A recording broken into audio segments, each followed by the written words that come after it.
Fire signs, tignan natin ano po ang mensahe para sa iyo ngayong araw. Keep in mind po na ito ay general reading lamang, so hindi lahat ay makaka-relate, so be open-minded. Sa mga hindi pa po nakasubscribe dito sa ating channel, please subscribe na po kayo and pa-like na din po ng ating video. At sa mga nais pong mag-avail ng ating private readings ng ating Evil Eye Amulet Necklace at ng ating Tears Bracelet, may kita nyo po yung link sa description box, Tarot Intentions by Aliana Reyes. So we have legal issues.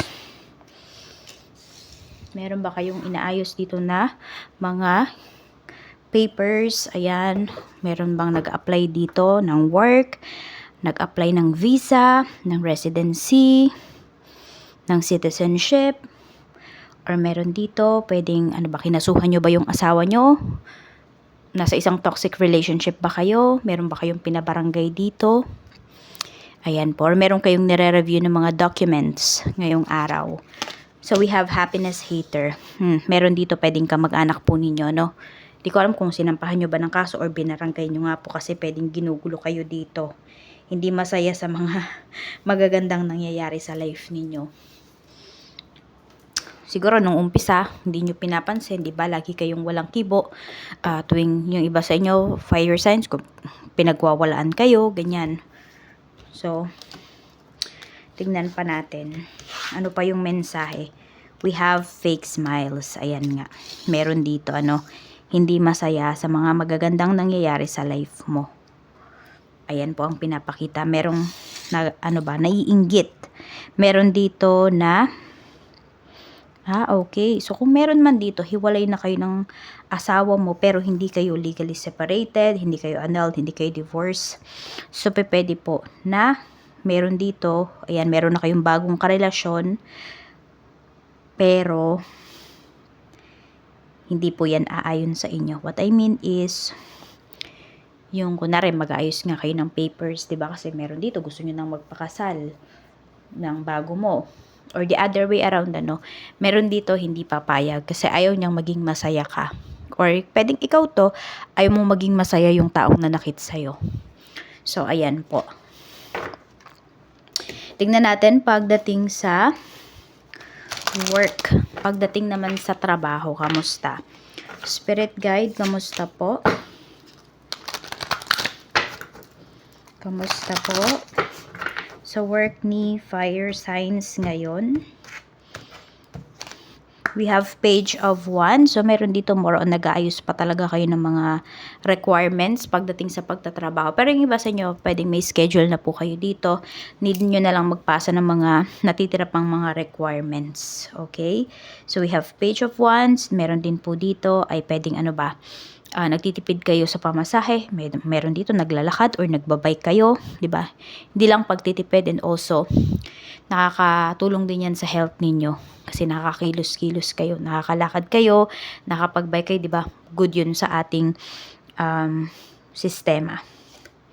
We have Knight of Wands. Maraming umahad lang dito pagdating sa career mo. So, pwedeng may mga delays ka na nararanasan pagdating sa work. Some of you, pwedeng delay sa paghanap ng trabaho, sa pagtanggap sa trabaho, pwedeng lagi kang nasusulot. Meron din po dito is pwedeng dyan sa current work ninyo. Meron laging nakakontra sa'yo, laging may hadlang. Sabi natin, may in-aim ka na promotion, hindi siya lagi nabibigay sa'yo, parang sa iba lagi siya napupunta. We have 3 of Pentacles. Ito naman yung mga co-workers mo. Yan. So, naman, kung trabaho naman trabaho, pero meron po dyan talaga naiinggit sa'yo. Siguro naiinggit kung paano mo dalhin yung trabaho ninyo. Paano mo hinahandle yung oras mo, na tipong kahit nakaka-stress, nakasurvive ka pa rin dito sa work. Tignan naman natin, business. Kamusta ang business mo? Kamusta ang sales? We have 5 pentacles. So, pwede ngayong araw po na ito ay matumal sa inyong business ngayon. The Sun, pero hindi pa rin kayo nawawalan ng pag-asa. Very positive naman yung ninyo. Very optimistic naman kayo pagdating dito sa inyong negosyo.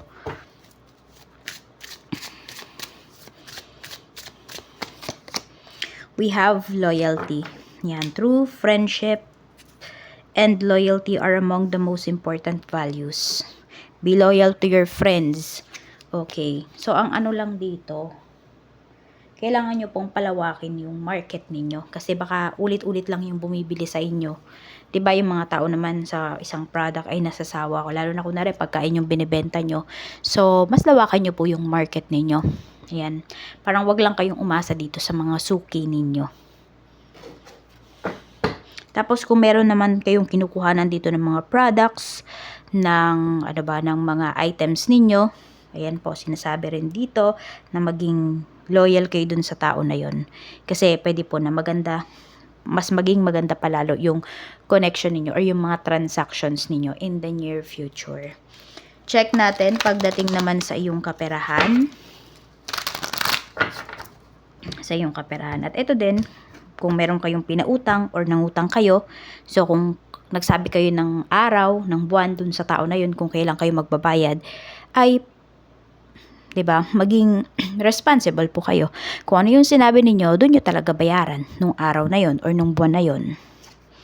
We have 6 of Cups. So, more on friendships yung pinapakita dito. It's either sa'yo may mangungutang or ikaw ba yung nangutang, fire signs. Maganda naman yung pinapakita kasi meron naman po dito, tutupad naman po sa tutupad naman sa usapan. At meron din pong pinapakita rito na batang energy. So, pwedeng ito ay pamangkin mo, anak mo. So, pwedeng sila yung pagkagastusan mo ngayong araw na to, yung mga needs nila. More on, syempre, more on anak mo to. Pero kung pulari pamangkin mo lang, pwedeng nagpapasalubong lang yan sa'yo. Ayan, humihingi siya ng pasalubong sa'yo. Hindi ko lang alam kung saan ka ba galing. Ayan, tingnan naman po natin sa mga single. Tingnan natin, may nagkakagusto ba sa'yo? We have justice. Mayroon po. Ayan. Parang nakikita ko lang sa taong to. Very professional niya. Oo. Ito. Justice. Parang kaya niyang ipakita sa'yo na wala siyang paki sa'yo. Na hindi ka niya nagugustuhan. So, kung may crush ka dito, pwedeng crush ka rin niya. Sa mga in a relationship naman po, we have Page of Swords. Ayan. May iniiwasan. The Hermit, mukhang umiiwas sa'yo yung person mo ngayon or napakatahimik niya. Ayan po yung pinapakitang energy dito. Parang, ano ba yun? Isang tanong, isang sagot yung person mo ngayon. Feeling mo iniiwasan ka niya. Feeling mo nagiging cold siya sa'yo. Sa mga mag-asawa naman po, ayan, sa mga married, let's see. Sa mga married, we have Knight of Cups. Meron naman dito parang nagmamadaling umuwi. So, kung uwian yung asawa mo sa trabaho niya, ayan po, parang every night, ayan po, lagi siya nagmamadaling umuwi. So, kung nagda-drive itong asawa mo, okay, kung meron kayong sasakyan, may motor kayo, paalalahanan mo po na wag magmadali. Tapos, meron din dito kung nag-away naman, nagkatampuhan, ayan, may efforts naman na pinapakita dito coming from your asawa. May manunuyo po rito ngayong araw. So, ayan lang po ang mensahe para sa iyo. Maraming salamat. Ingat po kayo always and more blessings to come.